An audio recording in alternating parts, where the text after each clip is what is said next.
अभी आपने जो सुना ये श्रीमद् भागवत के प्रथम स्कंद का प्रथम श्लोक है। कल हमने भागवत की महिमा का गान सुनाया। भागवत की क्या महिमा है। देखो, जब तक किसी भी वस्तु की महिमा नहीं होती ना, उसे कोई पूछता भी नहीं। बोलो राधे राधे। अगर किसी के मतलब की नहीं है तो कोई पूछने वाला नहीं है। मतलब की है दुनिया पूछेगी, और जब मतलब की नहीं है तो कोई नहीं पूछता है। आप लोग उदाहरण से समझो, जब हम कोई भंडारा करते हैं या कोई महोत्सव मनाते हैं तो पत्तल लाते हैं मार्केट से, किराना से खरीद के भोजन परोसने के लिए, तो पत्तल में भोजन कराया जाएगा। लेकिन जब वो भोजन हो जाता है तो वो पत्तल उठाकर लोग फेंक देते हैं, क्योंकि उनका काम खत्म, काम निकल गया। उन्हीं पत्तलों को पहले लेने जाते हैं, बाद में जब काम हो गया तो फेंक देते हैं, क्योंकि मतलब के नहीं है। तो बिना मतलब की वस्तु के कोई भी गले नहीं बांधता है। अगर मतलब की है, अच्छा विचार करो, पत्तल तो फेंक देते हैं क्योंकि मतलब की नहीं है। और वैसे ही भोजन थाली में करते हैं। आज तक किसी ने थाली फेंकी? नहीं फेंकी, क्योंकि थाली मतलब की है भाई, पुनः उपयोग उसका किया जा सकता है। तो कल हमने आपको भागवत की महिमा का गान सुनाया कि भागवत की महिमा क्या है, महत्व क्या है। इसको सुनने से लाभ, कल आपने सुना कि भक्ति, ज्ञान और वैराग्य को पुष्ट करने वाली ये कथा है। जो भक्ति महारानी अस्वस्थ थी क्योंकि उनके दोनों पुत्र कहीं न कहीं बीमार थे और वो जाकर के वृंदावन में रो रही थी। नारद जी की कृपा भई और दोनों बच्चों के साथ स्वस्थ और मस्त हो गई। तो भक्ति, ज्ञान, वैराग्य को भी बढ़ाने वाली है और साथ ही साथ धुंधकारी जैसा कोई भी पतित पापी हो उसका भी तरण तारण कराने वाली है। ये कथा सूत जी के माध्यम से 88,000 ऋषियों ने नैमिषारण्य की पावन भूमि में सुना करके बोलवंदान बिहारी लाल की जय। बात ठीक नहीं मिल रही। तो कहने का तात्पर्य कि सूत जी के माध्यम से, सूत जी वक्ता है और सौनक जी प्रधान श्रोता है, 88,000 ऋषि हैं। तो उन्हीं के माध्यम से प्रधान श्रोता और कुछ अनेकानेक जो ऋषि हैं, ये ज्ञान सत्य प्रारंभ हुआ था। आज श्रीमद् भागवत के प्रथम श्लोक का गान करते हुए कहते हैं कि सत्यम परम धीमहि। वैसे देखा जाए तो ग्रंथ की महिमा है कि पहले ही ग्रंथ में सबसे पहले मंगलाचरण होता है। तो मानव व्यास जी मंगलाचरण करते हुए कहते हैं सत्यम परम धीमहि, हम उस परम सत्य का ध्यान करते हैं। तो परम सत्य कौन है भाई? बोले सत्यम सच्चिदानंद स्वरूपम श्री कृष्णम धीमहि ध्यायेमः। वो जो सत्य स्वरूप परमात्मा है, श्री कृष्ण है, हम उनका ध्यान करते हैं। कैसे है कृष्ण कन्हैया? तो बोले जन्माद्यस्य जन्म आदि विकार तस्यापि तस्य जन्मा। वो जो अजन्मा परमात्मा है, अजन्मा प्रभु है, क्योंकि भगवान का कभी जन्म नहीं होता है। आप कहोगे जन्म नहीं होता है तो कौशल्या की गोद में कैसे आ गए भाई, बिना जन्म के आ गए क्या? तो वहां जन्म नहीं हुआ तो फिर क्या हो? बोले भाई प्रगट कृपाला दीन दयाला कौशल्या हितकारी। वहां तो प्रकट हुए। अच्छा, प्रकट होने में जन्म में बहुत बड़ा अंतर है। बोलो राधे राधे। प्रकट वो है जो स्वतंत्र है और जन्म लेने वाला स्वतंत्र नहीं होता है। वो तो प्रतीक्षा करता है कि कब मैं बहिर्भूत हूं भगवान से प्रार्थना करता है, प्रभु एक बार इस नरक कुंड से बाहर निकालो ताकि आपके नाम की ध्वज पताका को लेकर लहराऊं, आपके ही गुणगान गाऊं। अब वो अलग बात है कि बाद में बेईमानी करता है, वो नहीं गाता है, अपने दुकान व्यापार में एकदम मस्त हो जाता है, उसी को दुनिया मान लेता है। जैसे मेढक होता ना, कुएं का मेढक, कूप मेढक, तो अगर कदाचित कुएं में गिर जाए तो अपने आप को कुएं में रहते रहते दुनिया कुएं को ही पूरा ब्रह्मांड मान लेता है, बस इतनी बड़ा ब्रह्मांड है, बाकी कहीं कुछ नहीं है। बोलो राधे राधे।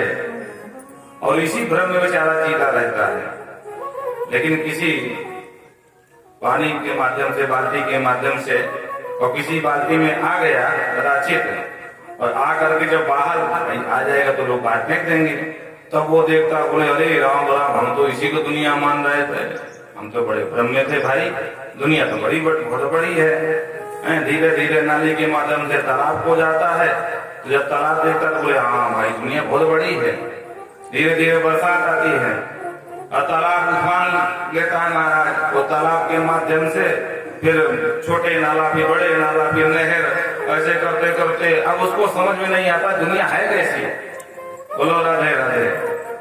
पहले कुएं में था तो छोटी सी दुनिया समझ रहा था, फिर तालाब में आया तो दुनिया का वर्ग और बड़ा मान लिया, फिर धीरे धीरे वो नालों के माध्यम से बहा तो दुनिया को लंबी लंबी मान लिया, फिर और महाराज नहर में पहुंच गया, लंबाई तो खूब चौड़ाई बढ़ गई, नहर के माध्यम से फिर वो किसी नदी में पहुंच गया तो उसी को दुनिया मानने लगा, और नदी से बहते बहते बरसात में, और जब पहुंच गया सीधा सागर समुद्र में तो बोला अरे राम राम, हम तो बहुत बड़े धोखे में थे भाई, हम जो समझ रहे थे ऐसा था ही नहीं।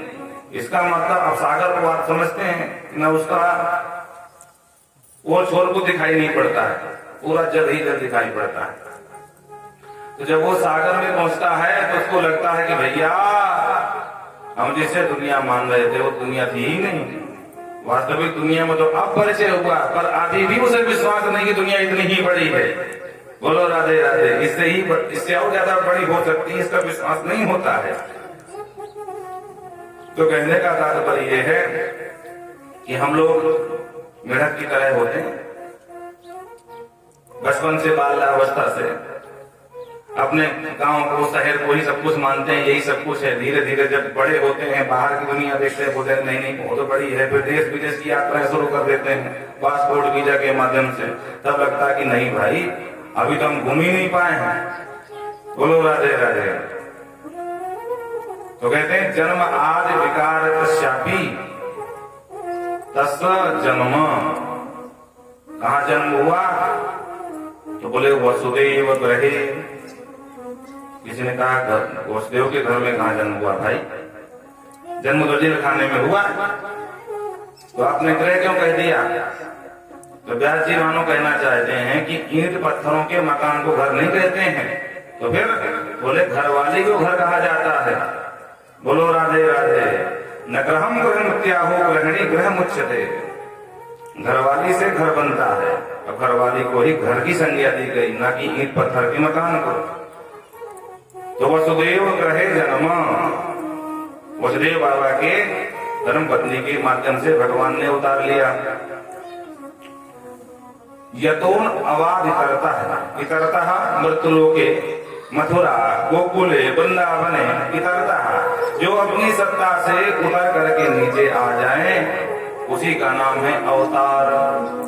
अवतार का मतलब अवतरती, अपना साकेत छोड़ करके, अपना गोविंद छोड़ करके गोलोक और भगवान गोविंद नीचे उतरा में, उसी को अवतार की उपमा दी गई है। चार्थेषु विद्या स्वराट अर्थेषु कंस वंचनादिषु, कंस आदि जैसे मामाओं का वध करने में जो बड़े निपुण है। मामा जी के जेल खाने से भाग आए, मामा जी को कानो कान खबर ना भाई महाराज, कितने निपुण है, इतने होशियार है।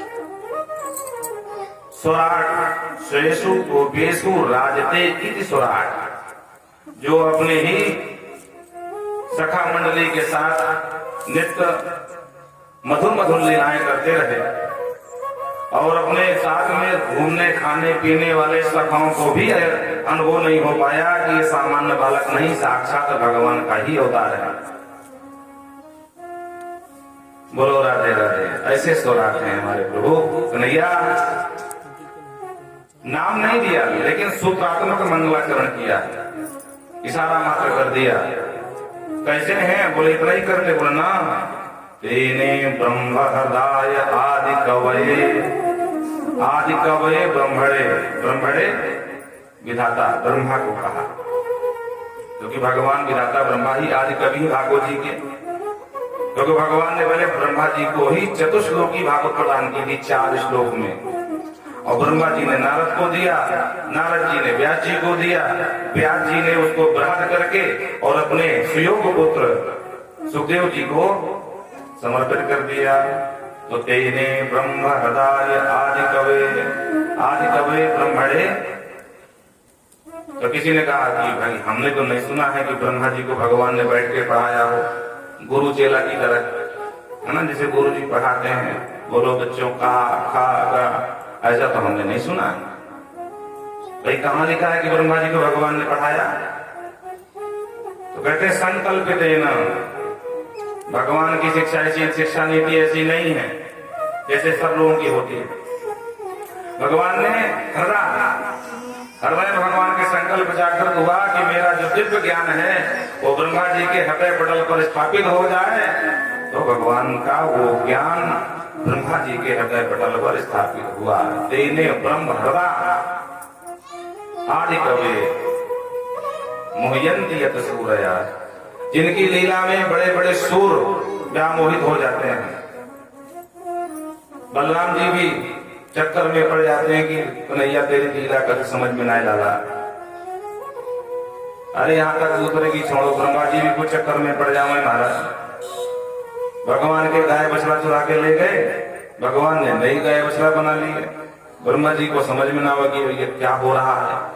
जब लौट के देखे तो जो गाय बछड़ा ऊपर थे ब्रह्मलोक में, वो नीचे नजर आए। तब ब्रह्मा जी को समझ में आया और सारी अकल ठिकाने लग गई ब्रह्मा जी की। ब्रह्मा जी ने लंबी चौड़ी स्तुति गाई, हाथ जोड़ा कि प्रभु हमसे भूल हो गई। तो ये तो सूर्य बलदेवा अभिमुह्यंती, विधाता ब्रह्मा बलराम जी सगे भैया हैं, वो तक इनकी लीला में व्यामोहित हो जाते हैं, भ्रम में फंस जाते हैं।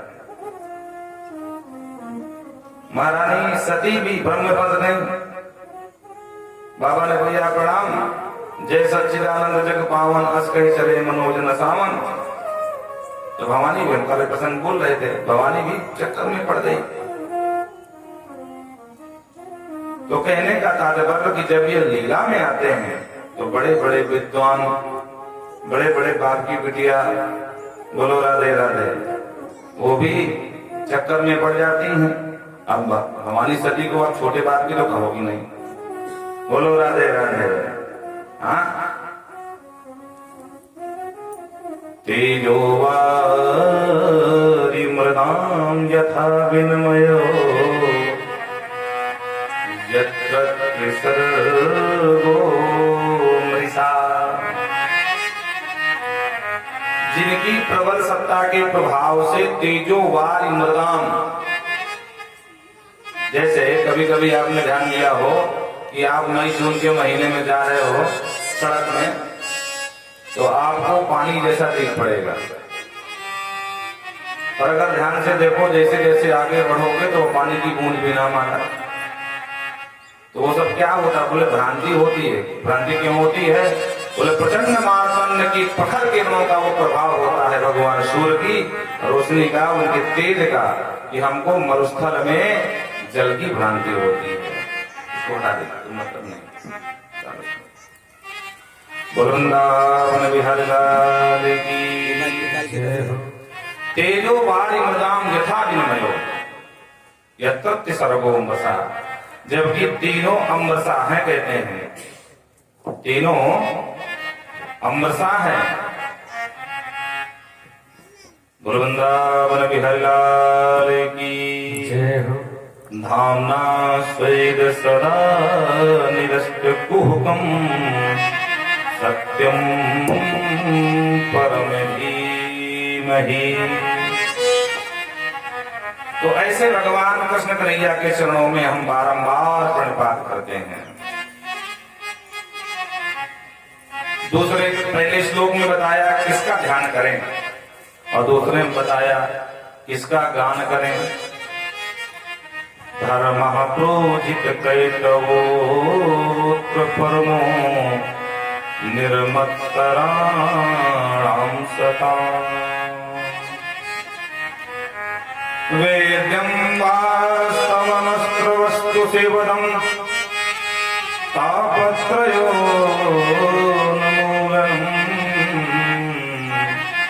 श्रीमद्भागवते महामुनिकृते किं वा परैरीश्वरः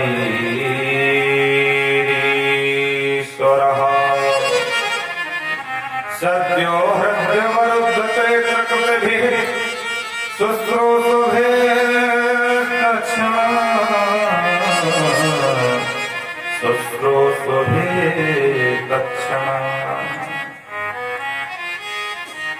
दूसरे श्लोक में कहते हैं कि भैया ये जो श्रीमद् भागवत में हमने निष्कपट धर्म का ये आलेख किया है, प्रयोजन क्या है? बोले प्रयोजन ये है कि निष्कपट धर्म का आलेख किया जाए। महाराज कपट में धर्म में भी कोई कपट होता है क्या? बोले हाँ। कैसे कपट होता है?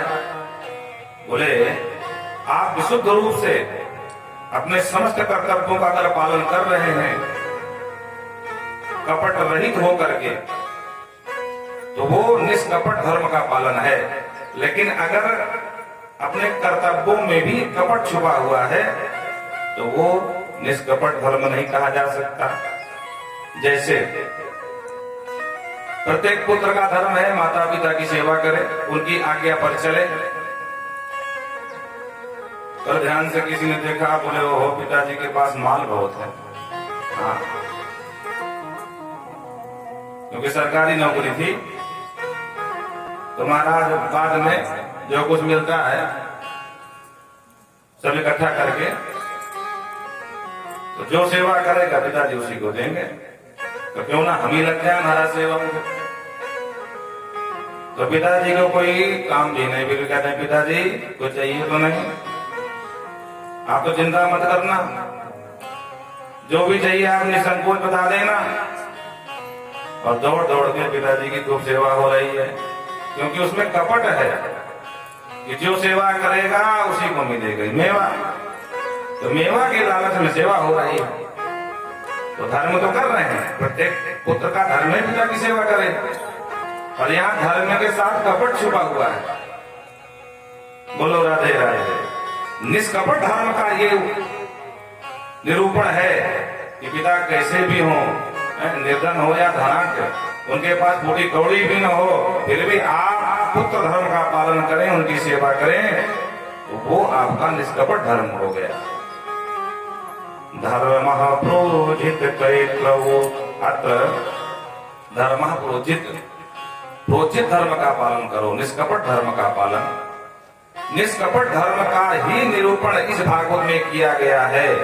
जो ईमानदारी से भागवत को सुनेगा उसको निष्कपट धर्म करने की प्रेरणा प्राप्त होगी। मानो ये कहना चाहते हो। और निर्मत्सराणां सतां, भागवत उसी को फलीभूत होगी जो निर्मत्सर हो जाएगा। महाराज ये निर्मत्सर क्या है? बोले देखो मच्छर और मत्सर में ज्यादा अंतर नहीं है। मच्छर बाहर से काटता है तो सुंदर खरीद लाओ 200 की मच्छरदानी, हमारा मस्त लगाओ कान जो पट्टा, मार खरा के सो जाओ, एक मच्छर अंदर ना आवे। पर मच्छर अंदर से काटता है, मच्छर अंदर से काटता है। नाम असहनम, बड़ाई का उत्कर्ष देखा, उसकी तरक्की देखी, उसकी ऊंचाई को देखा तो महाराज मच्छर काटने लगता है। अरे राम राम, अभी कल का लड़का है, बात करने का भी ठीक से ज्ञान नहीं था, है? आज देखो महाराज क्या वैभव बना लिया। तो तो जब हम किसी की तरक्की देखते हैं, किसी का वैभव देखते हैं और हमें उनका वैभव देखते ही काटने को दौड़ता है, इसका मतलब कि हमारे अंदर मत्सर है। और जब तक मत्सर दूर नहीं होगा तब तक हमारा कभी भी कल्याण होने वाला नहीं है। तदरहितानां सतां भूतानुकंपिनम मत्ते अग्रे सरति। देखो देखो मुझसे कितना आगे चला गया ये। हम तो संगठन में बहुत पहले से जुड़े थे, हैं? हमारा तो नंबर नहीं लगा। 2 साल आए इसको संगठन में हो गए, तो आज मंत्री बना बैठा है। बोलो राधे राधे। मत्ते अग्रे सरति। अरे भैया उसके भाग में था वो मंत्री का, मुख्यमंत्री बन जाए। तुम्हें क्यों तकलीफ हो रही है? आप अपने भाग को संभालो, दूसरे के भाग पर ईर्ष्या क्यों कर रहे हो? तो ईर्ष्या, छल कपट, इन्हीं का नाम है मात्सर्य। तो भागवत सुनने का सच्चा अधिकारी कौन? जो निर्मत्सर हो जाए। भागवत उसी को फलीभूत होगी, उसी का कल्याण करेगी जो मात्सर्यहीन होकर के, ईर्षाहीन होकर के भागवत सुनेगा। बोलो राधे राधे। वेद्यम वास्तवम अस्त्र वस्तु शिवदम। 3 बार श्लोक में अस्त्र शब्द का प्रयोग किया। वास्तव वेद्यम, आपको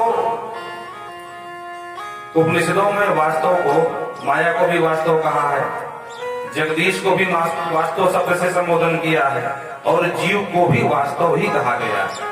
तो जीव का स्वरूप क्या है, माया का स्वरूप क्या है और जगदीश का स्वरूप क्या है, इसका ठीक ठीक ज्ञान हो जाएगा भागवत सुनने से। वास्तव अत्र वस्तु शिवदम।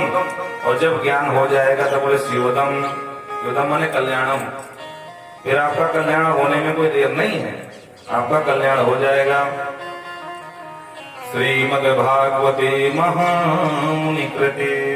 किसी ने कहा बस इतना ही होगा? बोले नहीं नहीं, तापत्रयोन्मूलनम। तो 3 प्रकार के ताप हैं, उनका सर्वथा उन्मूलन हो जाएगा। अब बोले आपने अगर ईमानदारी से कथा सुन ली तो सारी गंदगी आपके मन की शांत हो गई। तो श्रीमद् भागवते महामुनि कृते किं वा परेरीश्वरः। किं वा, वो ईश्वर आपसे दूर कहाँ है? वो आपसे बिल्कुल दूर नहीं है, वो आपके बिल्कुल समीप है, आपके पास में है। अरे पास की छोड़ो, आपके अंदर ही बैठे हैं। किं वा परेरीश्वरः, वो ईश्वर आपसे परे नहीं है। तो महाराज मिलते क्यों नहीं? क्योंकि आपके अंदर मात्सर्य बैठा है, आपके अंदर दम्भ है, आपके अंदर पाखंड है, आपके अंदर काम है, आपके अंदर क्रोध है, इसलिए वो ईश्वर आपसे दूर है। तत्क्षणात्, कब मिलेंगे? वो तत्क्षणात्, जिस क्षण आपके अंदर की गंदगी साफ हो गई। बोलो राधे राधे। आपने देखा है, सभी लोग का अनुभव है, बिजली जलती है, अब बिजली जब कनेक्शन कट जाए तो आती नहीं है। और कोई कहे कि भाई बिजली कब आएगी, तो कहना पड़ेगा जिस समय आपने कनेक्शन फिट कर दिया बिजली उसी क्षण आ जाएगी। बोलो राधे राधे। तो भी हमारा जो मन का कनेक्शन है वो संसार से लगा हुआ है, उठ पटांग तार जोड़े बैठे हैं, इसलिए हमारे जीवन में प्रकाश नहीं हो पा रहा है। और भगवान हमारे परम प्रकाशक जे जोई राम जी परम प्रकाशक हैं।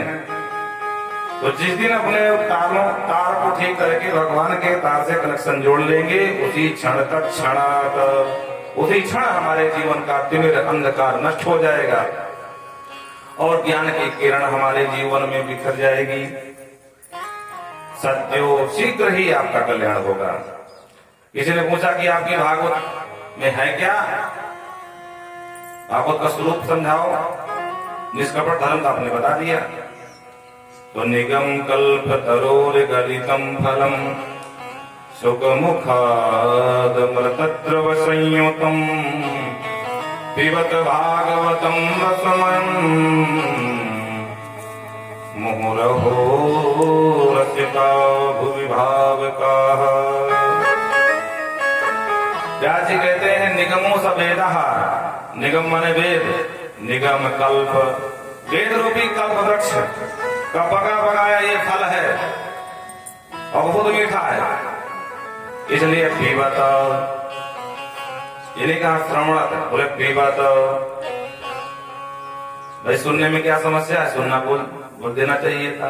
बोले सुनने में एक समस्या है, लोग इस कान से सुनते हैं और इस कान से निकाल के भाग जाते हैं।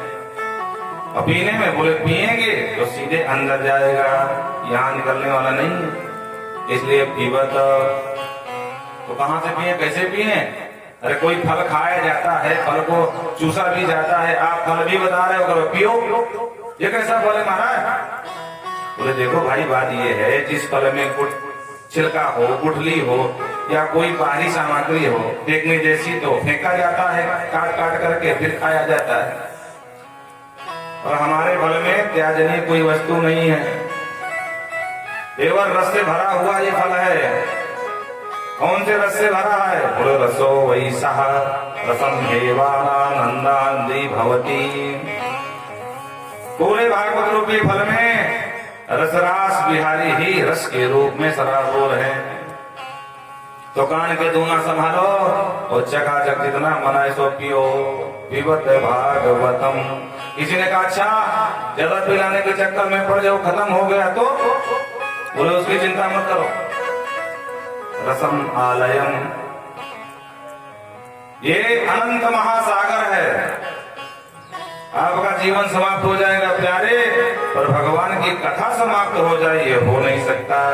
क्यों? क्योंकि हरि अनंत, हरि कथा अनंता, ये अनंत महासागर है। इसलिए बिल्कुल संकोच मत करो, जितना मिले दबा कर को पियो, पीबत। किसी ने कहा कौन कौन पिए, तो आप तो दो ही नाम गिना रहे हो, अहो रस का विभाव का, ये तो बेईमानी हुई ना। अगर आपका इतना बड़ा अनंत महासागर है तो दो नाम क्यों गिना दिए कि रसिक जन तुम पियो, भाव जन तुम पियो, और कोई नहीं पी सकता क्या? व्यास जी ने कहा नहीं, ऐसी कोई बात नहीं है, किसी के लिए प्रतिबंध नहीं है। लेकिन जो पिपासु होते हैं, जो बेचारे प्यास से छटपटा रहे होते हैं, वो पानी का महत्व जानते हैं। बोलो राधे राधे। अब आप परोपकार बस सामने जल के पात्र रख लो कि भैया जो भी रास्ते से निकलेगा हम जल पिलाएंगे, और परोपकार की इच्छा से आपने उत्तम कार्य किया। और कोई बढ़िया पैंट शर्ट पहन करके बन करके बाबूजी और निकल रहा हो, और आप कहो वाह भैया ठंडा ठंडा जल एक गिलास दबा के जाओ, तो अगर उसे प्यास नहीं है तो पहली बात तो आपकी बात सुनेगा नहीं। कदाचित आपने बड़ा दुराग्रह किया, सुन भी लिया तो 1000 प्रश्न पहले पूछेगा, कहा भैया आजकल कोई काम नहीं बचा है क्या? है? ये परोपकार का काम कब से अपना लिया तुमने? आपने कहा भैया इसमें बुराई क्या है, जल ही जीवन है, जलदान करना चाहिए, हम जलदान कर रहे हैं, तो भैया एक गिलास पी लो, मेरी में हमारा परिश्रम स्वार्थ हो जाएगा, सार्थक हो जाएगा। तो पहले 50 प्रश्न करेगा, क्यों भैया ये जल कहाँ से लाए हो? कुआं से भर के लाए हो कि नल से भर के लाए हो? ये आरओ का है, ये बिस्लेरी का है, या गंगा जी से भर लाए, छान के भरा है, या ऐसे भर लिया? अच्छा बर्तन धुला था कि नहीं धुला था? हाँ तुम्हारा कोई भरोसा नहीं है, अभी उठ पटांग का पानी पिलाओगे बीमार ऊपर से पड़ जाएंगे। अब बोलो इतने प्रश्न बाबूजी क्यों कर रहा है? क्योंकि बाबूजी को प्यास ही नहीं है। अब कल्पना करो कि कहीं बाबूजी रेगिस्तान की मरुस्थल में, भूमि में मई जून के महीने में भटक गए होते और पानी की बूंद के लिए छटपटा रहे होते, और उस समय कोई कहता बाबूजी पानी पियोगे, तो आप बताओ बाबूजी को प्रश्न सोचता एक भी कि मान के भरा कि छान के भरा, कुएं से भरा कि नल से भरा, कि गंगा जी का है कि बगल वाले तालाब के भर के ले आए? एक प्रश्न नहीं सोचता, सिर्फ पानी सोचता, क्योंकि उस समय पानी की जरूरत थी, क्योंकि पानी में ही प्राण टिके थे। उस समय अगर जल नहीं मिलता तो बाबूजी के राम नाम खत्म हो जाता। तो प्रश्न एक भी नहीं करते और पानी देने वालों को 1000 बार साधुवाद बोलते, धन्यवाद बोलते, वाह भैया तुम्हारी खूब से हो गए, आज तेरी कृपा से मेरे प्राण बच गए, नहीं आज तो अपना काम हो गया तुम्हारा। तो व्यास जी मानो कहना चाहते हूँ कि हमारे इस अनंत महासागर में किसी के लिए प्रतिबंध नहीं है, कोई भी आए प्रेम से बैठे भगवान की कथा सुने। पर दो नाम तुमने क्यों गिनाया? बोले जो पिपासु होते हैं वो पानी का महत्व समझते हैं, जो रसिक होते हैं धावन्ति रसलंपटाः स्वर्गे सत्ये च कैलासे नास्ति येषां रसः अतः पिबन्तु सद्भाग्या मामा मुञ्चत करिचित्। स्वर्ग कहते हैं मृत्यु लोक के अलावा स्वर्गे सत्ये च कैलासे, न स्वर्ग में मिलेगा ये रस, वहां भगवान तो मिलेंगे पर भगवान की कथा नहीं मिलती है। कैलाश में बाबा शिव तो मिल जाएंगे, भवानी भी मिल जाएंगी, और भगवान की भागवत की कथा नहीं मिलने वाली है। बोलो राधे राधे। स्वर्गे सत्य से कैलाश है, कहीं भी चले जाओ, मृत्युलोक में भी, वो भी भारत भूमि में, हाँ ये रस उपलब्ध है। आजकल तो विदेशों में भी हमारे यहाँ के कथावाचक जाते हैं, कथा की गंगा बहा बहा करके तर्क कर रहे हैं, लेकिन विशेष रूप से भारत में ही आपको प्राप्त होगी। विदेशों में यदा कदा कभी कोई पहुंच गया, वो भी यहाँ के जो बसिंदे हैं बेचारे, वो लोग करवाते हैं बुला करके। विदेशी लोग क्या जाने भारतीय परंपरा को, सनातन के संस्कारों को, क्या परिचय उनको। तो वो कहते हैं इसीलिए हमने दो का नाम लिया, अहो रसिकाः विभावुकाः, हे भावुक जन तुम आओ, हे रसिक जन तुम आओ, क्योंकि धावन्ति रसलंपटाः, जो रस लंपट है ना वो धावन्ति बोले भागते हैं। उनको पता चल जाए कि खानपुर में भागवत की कथा होनी है, कहीं भी जाना हो सारा प्रोग्राम कैंसिल, आप तो भागवत सुन के फिर कहीं जाने वाले। कौन रसज्ञ जो हरि लीला न तृप्येत, सुखदेव बाबा कहते हैं वो अपने आप को रसज्ञ ना कहे जो भगवान की हरि की लीला सुन करके तृप्त नहीं होता। जो तृप्त हो जाए वो सत्य नहीं है। मुहु मुहु बारंबार पिए, जब मिले जैसे मिले।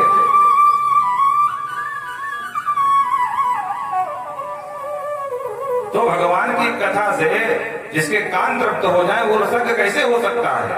वो रस का जानकार नहीं है, वो रस का अनुभव व्यक्ति नहीं है। बोलो राधे राधे। छेना खाते खाते इतनी बड़ी उम्र हो गई, आज तक कभी छेना से मन भरा कि नहीं भैया बहुत छेना खा लिया बस बंद। अब वो अलग बात है किसी को डायबिटीज हो जाए तो बेचारा मजबूरी में हाथ जोड़े, छेना देख करके भैया दूर रहना, बस बस बस बस बस बस। किसी ने पूछा क्यों भैया क्या छेना से बैराग हो गया? नहीं भैया बैराग तो नहीं हुआ, मजबूरी है, डॉक्टर ने मना कर रखा है, नहीं खा सकते। पर आज तक कभी छेना खाने से किसी की तृप्ति नहीं हुई। उसी प्रकार भागवत सुनने से भी तृप्ति नहीं होना चाहिए। विवस्व करणे वरहा, इसी भागवत में प्रभु जी कहते हैं संकारियों से, हे भगवान हम आपसे यही प्रार्थना करते हैं कि हमको 1000 कान दे दो। क्यों भाई इतने कान क्या करोगे? प्रभु 2 कान से ना आपकी कथा सुनने में तृप्ति नहीं होती है, मन करता और ज्यादा कान हो जाए, उतने ज्यादा तुम्हारी कथा सुने, इसलिए हमको 1000 कान का वरदान दे दो। भगवान ने कहा तथास्तु। हाँ ऐसे रसज्ञ आपको भक्त मिलेंगे आगे इसी भागवत की कथा के मध्य में। तो जिन हरि कथा सुनी नहीं काना है तो श्रवण रंध अहि भवन समाना। बाबा तुलसी भी लिखते हैं मानस में कि जिन्होंने अपने कानों से भगवान की कथा नहीं सुनी तो उनके कान थोड़ी ना है। बोले फिर क्या? बोले सर्प की बामी है। अहि अहि माने सर्प, अहि भवन माने सर्प की बामी। बोलो राधे राधे। अब सर्प की बामी का मतलब व्यंग है ये, क्योंकि सर्प की बामी के पास किसी की हिम्मत नहीं कि एक बार जाके फटक जाए महाराज। बोलो राधे राधे। तो बोले कान नहीं है, सर्प की बामी है जहां कोई नहीं जा सकता। मंगल भवन अमंगल हारी द्रवहु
ग्राम में अभी जो भैया जी बैठे हैं ये विशायकपुर से आए हुए हैं। इसके पहले वहां कथा थी हमारी, तो बेचारे इतने श्रद्धावान हैं भगवान की कथा के, देखो वहां से सपत्नी दोनों वहां से विशायकपुर कितना पड़ेगा, करीब 40 होगा यहाँ से लमसम 50 होगा, भोजपुर से आगे है, यहीं से आए होंगे आप। हाँ, बक्सर होकर के। तो देखो, तो को रसक ज्ञान हरि लीला तृप्त, वो रसक नहीं कहा जा सकता जो भगवान श्री हरि की लीला सुन करके उसके कान तृप्त हो जाए, वो रसक नहीं है, जानकार नहीं है, वो अनुभवहीन है, अनुभवगम्य नहीं है। बड़ी सुंदर सूची कहते हैं ऋषियों, नैमिषे नमिश्चेत्रे ऋषयः सौनकादयः। सौनक आदि ऋषि नैमिष की पावन भूमि में सत्रम स्वर्गाय लोकाय सहस्र सन्मासत, अपने कल्याण के लिए 1000 वर्ष पर्यंत चलने वाला दिव्य ज्ञान सत्र का आयोजन किया। सूजी को प्रणाम करके और सूजी से प्रश्न किया कि प्रभु, कलयुगी प्राणियों की पहली बात तो बुद्धिमंद है, और दूसरी बात बुद्धि के साथ साथ आयु भी मंद है। मंदा सुमंद मतयो मंद भाग्य अपद्रुता, और ऊपर से जीवन में बड़ा उपद्रव है। अपद्रुता, जीवन में उपद्रव भी कम नहीं है, तो भाग्य भी मंद और बुद्धि भी मंद, तो ऐसे मंदहीन प्राणियों का कल्याण कैसे हो, जरा ये बता दें। बोलो राधे राधे। 6 प्रश्न कुल मिलाकर के पूछे, किम श्रेया, जीव का कल्याण कैसे हो ऐसे मंद भाग्यों का, मंद बुद्धियों वालों का। भाई देखो, अगर बुद्धि से हीन हो पर भाग का जोरदार हो तब भी उसकी बल्ले बल्ले रहेगी समाज में, है ना। बहुत लोग होते हैं बुद्धि से मोटी बुद्धि के होते हैं, लेकिन भाग्य से जोरदार होते हैं कि महाराज जंगल के पीड़ों से भटकते भटकते संसद भवन पहुंच जाते हैं। भाई साहब, आपको घटना याद होगी, सपा की एक नेताजी थी, नेता क्या नेत्री कहेंगे, देशु सम्राट फूलन देवी जी, आपको याद आ गया होगा। अब बोलो कौन सी पढ़ी लिखी थी वो, कौन सी बुद्धिमान थी वो, लेकिन भाग जोरदार था। मुलायम जी की सानिध्य प्राप्त हो गया और लड़वा दिया सांसदी का चुनाव, जीत गई महाराज और सीधे पहुंच गए दिल्ली। अब बोलो कल तक जंगल के पीढ़ में लेकर के वो अब AK-47 कहें या AK-56 कहें, भगवान जाने क्या क्या कहें, हमको तो ज्यादा उनके नाम भी नहीं आते हैं। बोलो राधे राधे। तो इतना निवेदन है कि सिर्फ उदाहरण के रूप में, किसी की निंदा और स्तुति नहीं, यहाँ पर ये मत समझना कि हम उनकी निंदा कर रहे हैं या उनकी स्तुति कर रहे हैं। बोलो राधे राधे। तो भाग का जोरदार हो, भले बुद्धिमान ना हो तब भी काम चला लेगा। ऐसे भी नेता पड़े महाराज कि बुद्धि से भले कमजोर हो पर भाग के जोरदार थे और खूब प्रशासन किया है। अंगूठा छाप बिहार के मुख्यमंत्री जी थी। बोलो राधे राधे। जिनको एक शब्द बोलना नहीं आ सकता है, माइक फड़ा तो शरीर कांपने लगे महाराज। तो कहने का तात्पर्य है कि भाग्य जोरदार थी तो नेताजी फंस गए घोटाले में, क्योंकि चारा खा गए थे गायों का।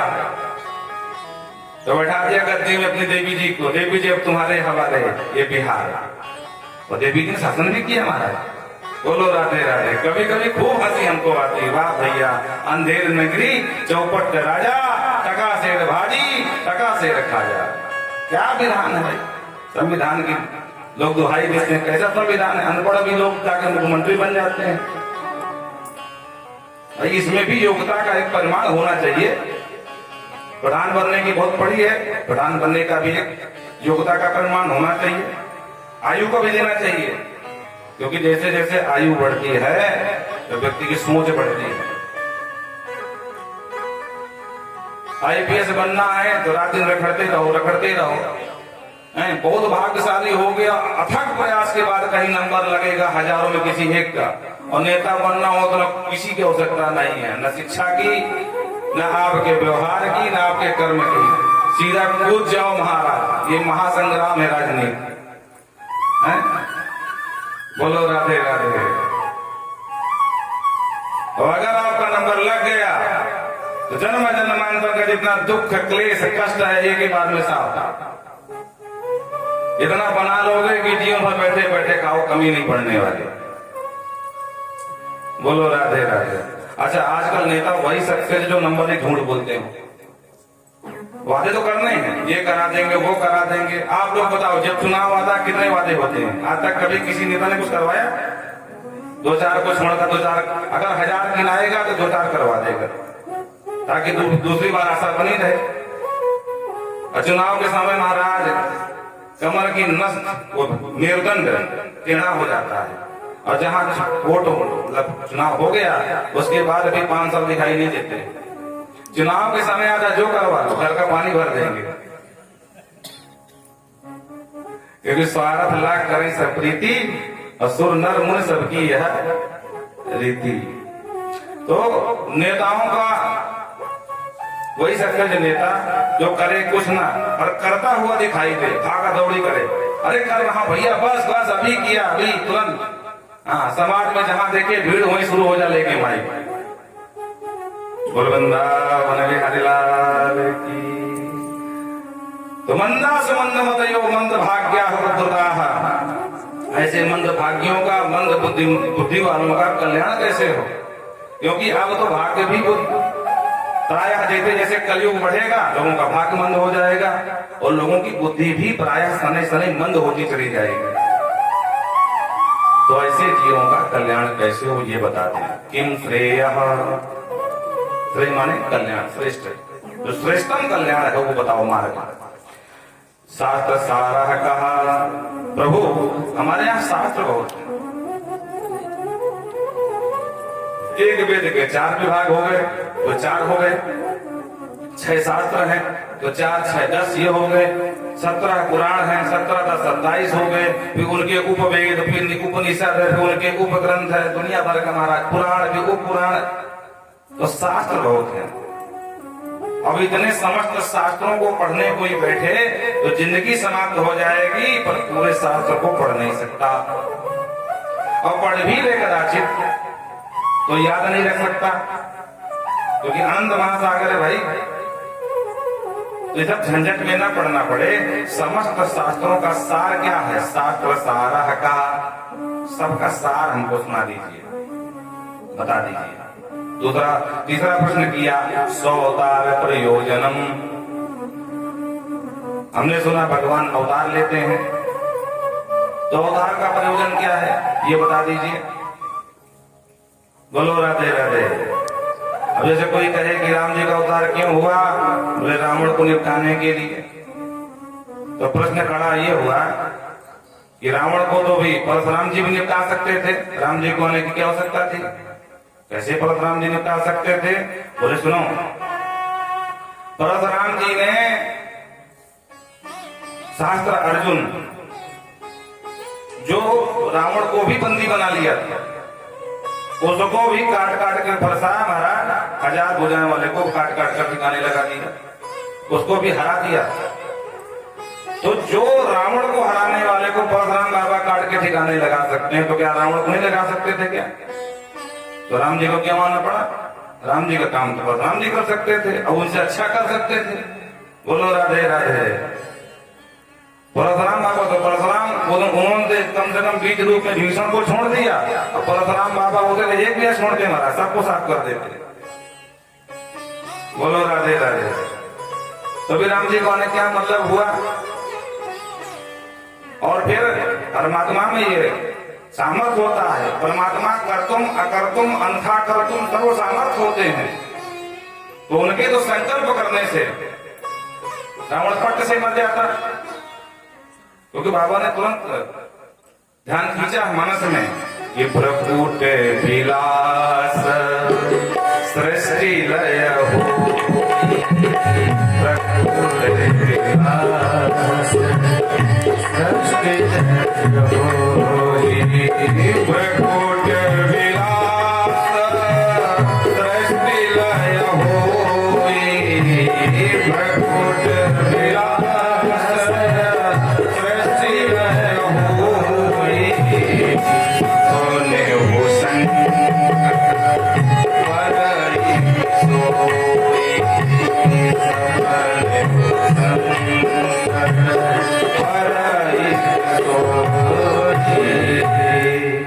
अरे जिस परमात्मा की भ्रकुटी के इशारे से सृष्टि और लय दोनों हो सकती है, भ्रकुट विलास सिर्फ भ्रकुटियों को हिलाने से, इशारा से रावण मर सकता था, तो भगवान को उतार लेने की आवश्यकता थी?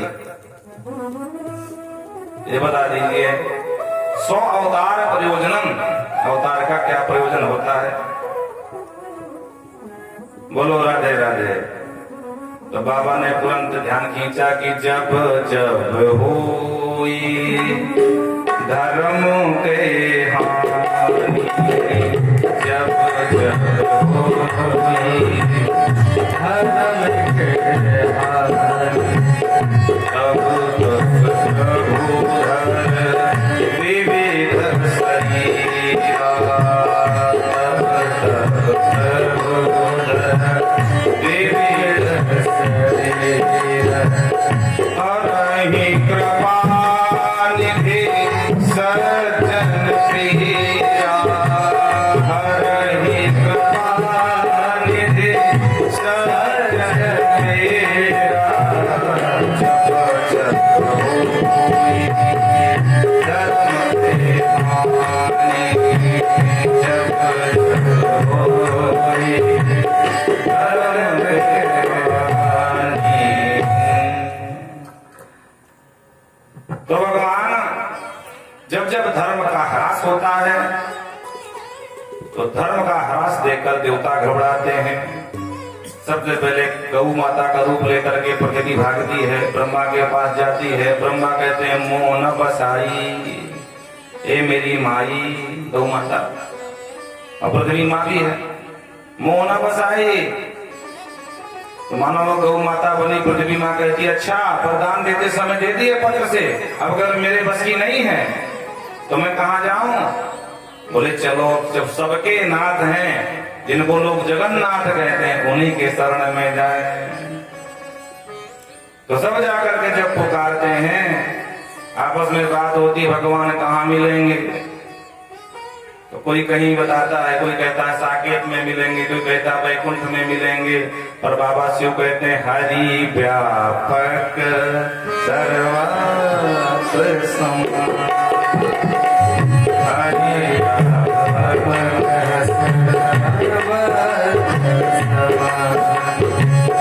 हरि व्यापक सर्वास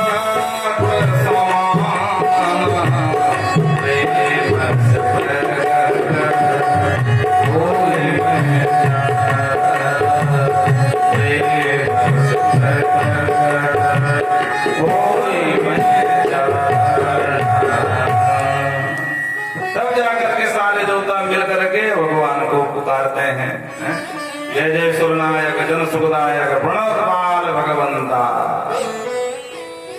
अब देखो देवता बड़े होशियार होते हैं, क्या कहते हैं जय जय सुरनायक। तो प्रश्न खड़ा हुआ क्या भगवान सिर्फ सुरों के ही नायक हैं, बाकी सबके लिए खलनायक हैं क्या? बोलो राधे राधे। हैं भगवान तो सबके हैं, ईशावास्मिदं सर्वम किंचित जगत्याम जगत। भगवान तो कण कण में है, हर व्यापक सर्वत्र समाना। अब भगवान को जगन्नाथ भी कहते हैं, जगत ईश भी कहते हैं। तो क्या भगवान देवताओं के ही नायक हैं, बाकी दैत्यों के लिए खलनायक हैं? बोले नहीं, बात ये नहीं है। तो अभी देवता क्या कह रहे हैं? बोले देवता बड़े बुद्धिमान है, बड़े होशियार हैं, चतुर हैं देवता, चतुर सुजान। बोलो राधे राधे। देवता बना करके अपने पक्ष में करने के लिए, वैसे भगवान निष्पक्ष रहते हैं, वो किसी पक्ष में नहीं रहते, न पक्ष में न विपक्ष में, भगवान निष्पक्ष रहते हैं। बोलो राधे राधे। अजात शत्रु है भगवान, भगवान किसी के शत्रु नहीं है। भगवान सबको एक ही दृष्टि से देखते हैं। देवता ये जानते हैं, तो देवता जानबूझ करके अपने पक्ष में मिलाने के लिए ऐसी लंबी चौड़ी स्तुति गाते हैं। जय जय सुरनायक जन सुखदायक, अपने वर्ण जनों को सुख देने वाले प्रभु वृणपाल, अपने वर्ण जनों का पालन करने वाले भगवंता। बोलो राधे राधे।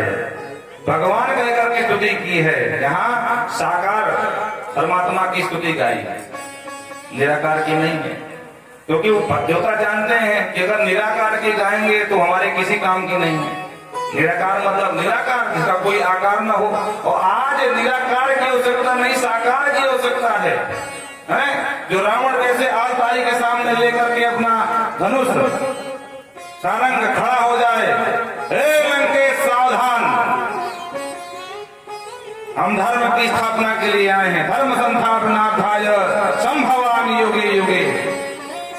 इसलिए इस युग में भी हमारा अवतार हुआ है, और तुम धर्म के सबसे बड़े कांटे हो, इसलिए तुम्हारा काम तमाम करना जरूरी ही हो गया है।